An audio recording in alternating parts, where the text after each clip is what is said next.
Sup.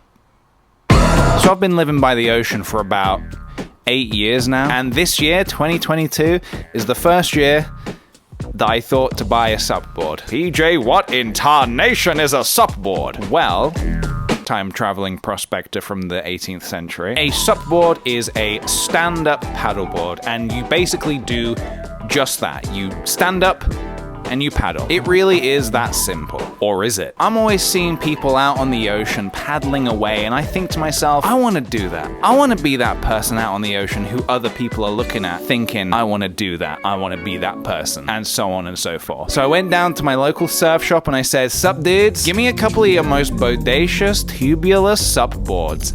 And I got banned from that shop, so I had to go to another one. So I bought a couple of paddle boards, just these ones here, these beauties. 10 foot long, blue and green. They've got it all. What more can I say? So I got one for me, I got one for Sophie, and basically the ocean has been our second home this summer. It's been really amazing, and I'd love to share some of our seafaring adventures with you thus far. So far. I don't want to be the kind of guy who says thus far. Thus far. Okay, Shakespeare. Am I right?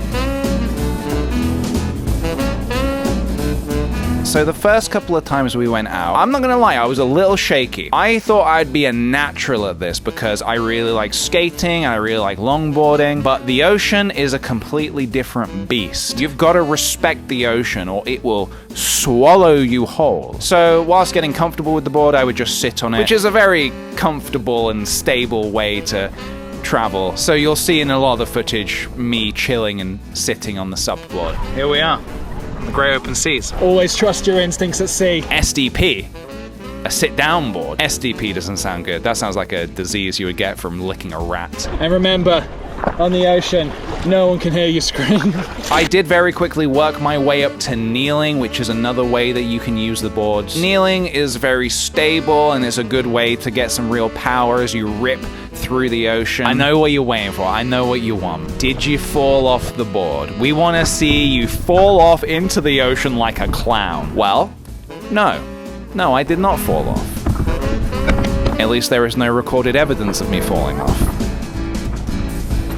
Okay, I fell off once, but let it be known it was not my fault. I was on the board with someone else. I had a partner with me. And I don't want to point fingers, I don't want to name names, so their identity will be kept anonymous. We're just going to call them Jack H. That's too obvious.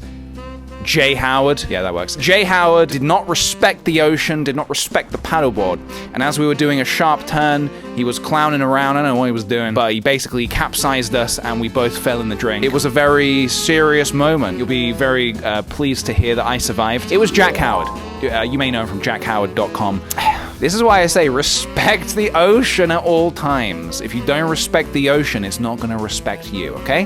Capiche? So I slowly practiced standing up, trying to get more comfortable with standing up, but my legs turn to jelly when I'm standing up on this board, man. It's a really weird feeling because you've got to put all the weight in your feet, which is just a very unusual mindset to have. You've got to imagine that your feet are like anchored to the board, but it took me a little while to get used to it. At the slightest little shake of unbalance, I would just bail. So it was tricky at first, but I did start getting used to it.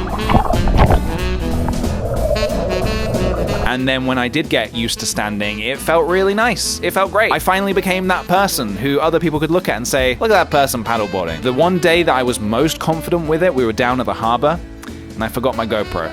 So there is currently no recorded footage of me being a real pro standing up. There's just this footage where I look really, really nervous. And quite rightly so. The sea is a mysterious, treacherous beast, and it cannot be tamed by mere mortals.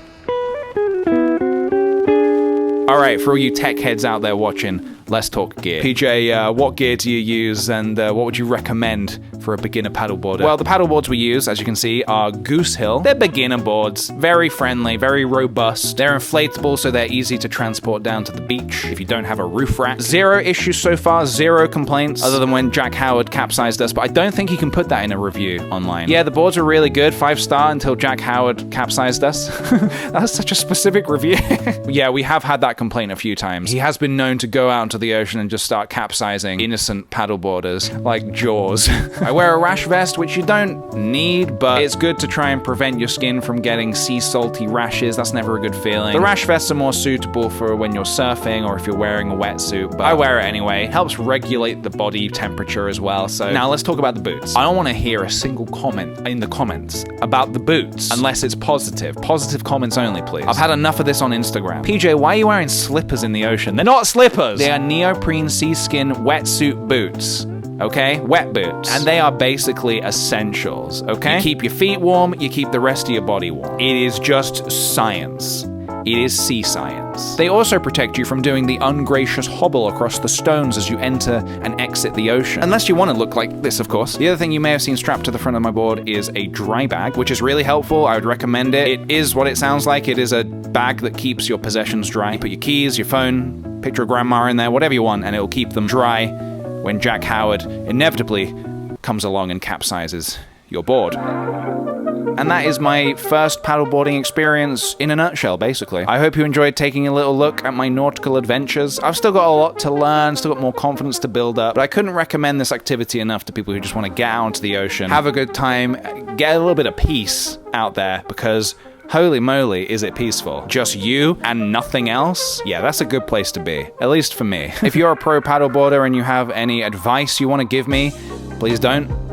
It will crush my self-esteem. Thank you very much for watching, everybody. I am going to Canada next week to premiere a film of mine at Buffer Festival, The Lost Boy, which will be coming out on YouTube on the 27th of August. It's my first ever 3D animated film, and I would absolutely love for you to watch it and share it and give it a bit of love. I've spent an ungodly amount of time on it. I'll do another whole video about that. Thanks for watching, everybody. Stay rad, and I'll see you in the next one. Oh, and you're not going crazy. These are new glasses. And I don't want to hear any more comments about how I look like the Minions. There will be mass bannings, okay?